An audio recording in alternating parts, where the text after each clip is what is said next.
Salam sejahtera Malaysia, denyut nadi suara rakyat bergema di channel ini. Jangan lupa tekan butang subscribe, like dan share. Malaysia kita punya, cintai Malaysiaku, kita jaga kita.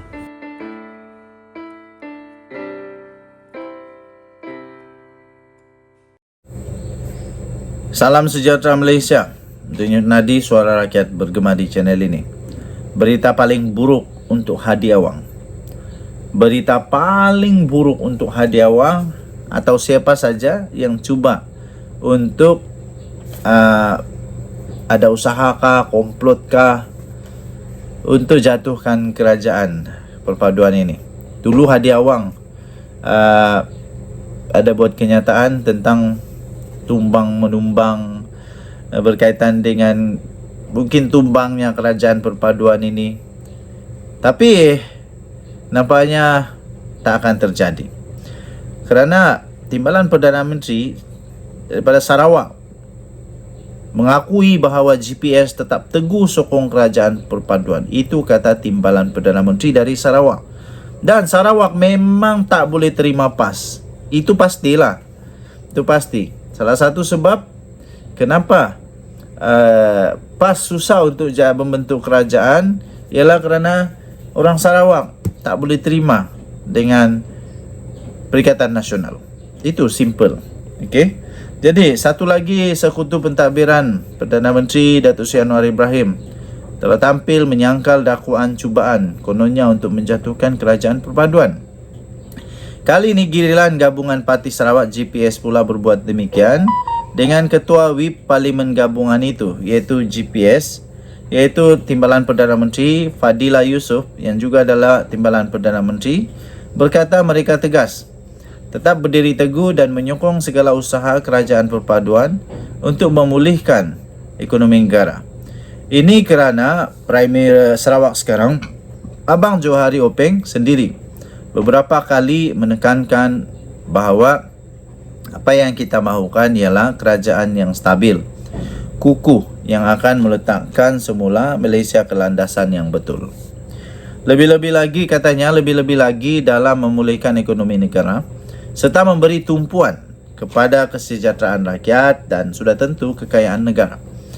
Hanya selepas itu saja Malaysia akan kembali kepada landasan yang betul. Tambahnya lagi, jika kita terus berpolitik, kita akan ketinggalan jauh dari rantau ASEAN. Katanya seperti dipetik oleh utusan Malaysia. Ditanya jika ada sebarang pergerakan atau usaha pada ketika ini untuk menggulingkan Anwar, Fadila berkata, dia tidak mahu mengulas mengenainya. Katanya, saya tidak tahu sama ada terdapat sebarang pergerakan atau tidak pada masa ini. Sebab itu saya tidak mahu mengulas sesuatu yang tidak boleh dipercayai. Kenapa saya perlu mengulas sesuatu yang tidak boleh dipercayai? Katanya. Pada isin yang lalu, Presiden MCA sendiri iaitu Wee Ka Siong turut juga menafikan dakwaan bahawa ahli Parlimen BN bekerjasama dengan PN untuk merancang komplot baru untuk menggulingkan pentadbiran Anwar.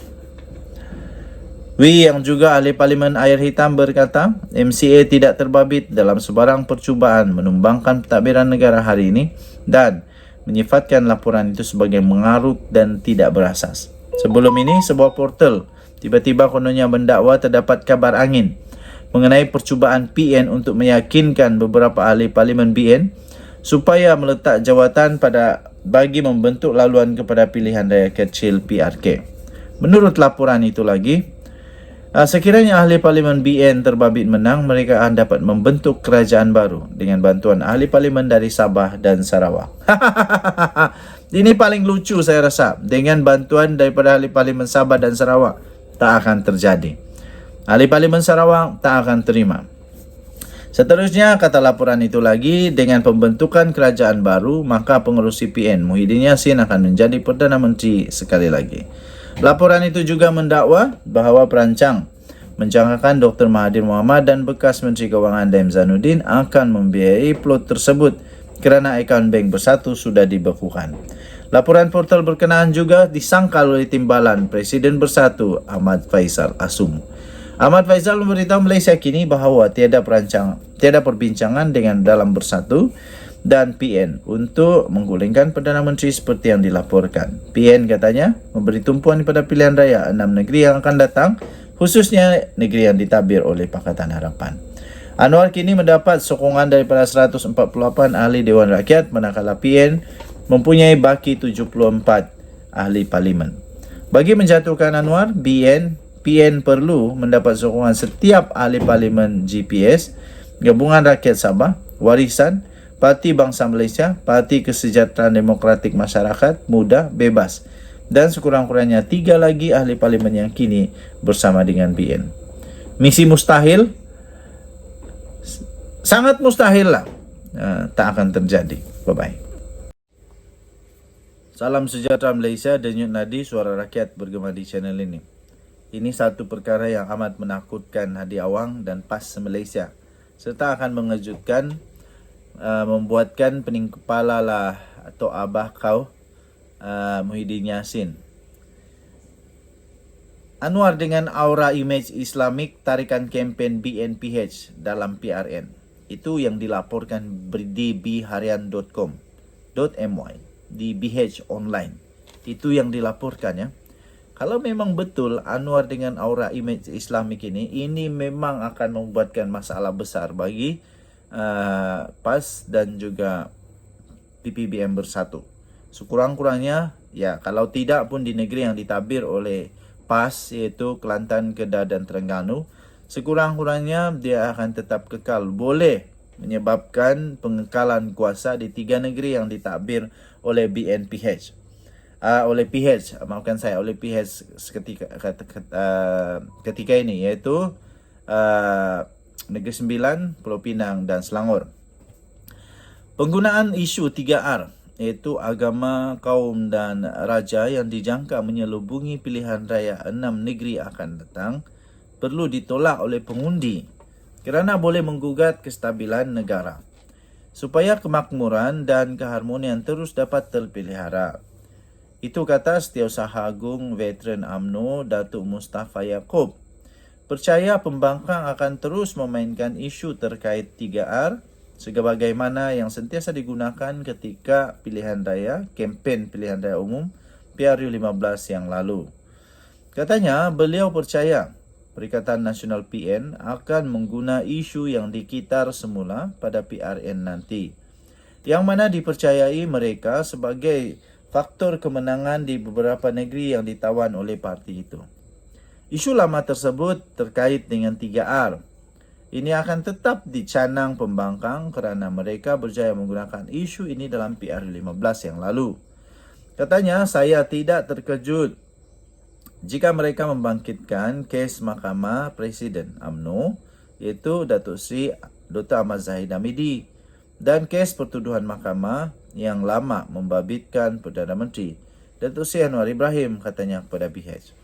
Semalam, penganalisis politik Dr. Ahmad Zaharuddin Sani Ahmad Sabri menjangkakan agenda 3R akan terus menjadi agenda utama buat PN yang akan dimainkan di kawasan majoriti Melayu supaya pengundi terpengaruh dengan propaganda itu. PH pula dijangka akan lebih banyak memainkan isu kemajuan dan kejayaan. Mustafa berkata, berdasarkan jangkaan itu, UMNO, Barisan Nasional dan Pakatan Harapan PH perlu menukar pendekatan untuk meraih sokongan pengundi. Katanya, isu semasa seperti isu air di Kelantan dan Kedah sememangnya tidak menangkap perhatian pengundi walaupun isu berkenaan serius. Katanya, saya pun tidak tahu mengapa pengundi di Kelantan seakan-akan tidak kisah dalam isu bekalan air ini, yang mana mereka lebih berminat isu terkait agama dan kepentingan orang Melayu, katanya. Justru katanya dicadangkan pada kempen pilihan raya nanti menyedarkan pengundi bahawa kemenangan PN adalah tiruan dan tidak asli kerana dia berasaskan sungguhan wang. Pada itu kata penganalisis tersebut ya, PAS sememangnya akan gunakan isu agama dan ini digunakan sejak sekian lama. Jadi kita kena pandai memperjelaskan dan beri penerangan kepada pengundi, katanya. Beliau percaya aura kepimpinan Datuk Seri Anwar Ibrahim dengan imej sedikit Islamik boleh membantu kempen pilihan raya BNPH. Sementara itu katanya beliau bimbang dengan sikap sesetengah pemimpin dan ahli UMNO yang dilihat tawar hati untuk berhadapan dengan PRN. Malah katanya ada sesetengah akan tidak yakin UMNO mampu menawan kembali kerajaan negeri Kelantan, Terengganu dan Kedah. Sikap ini membimbangkan walaupun membabitkan segelintir kumpulan saja. Ini satu sikap yang tidak betul. Semua orang kena faham. Ada masa kita di atas dan ada masa kita di bawah, turun naik perkara biasa. Namun semangat dan jati diri perjuangan tidak boleh luntur walaupun kita akui keputusan dalam PRU15 tidak menyebelahi UMNO PN. Kita jangan mengambil sikap menyerah kepada takdir sedangkan perjuangan belum selesai, katanya lagi dalam kenyataan tersebut. Untuk mendapatkan berita yang lengkap sila layari bharian.com.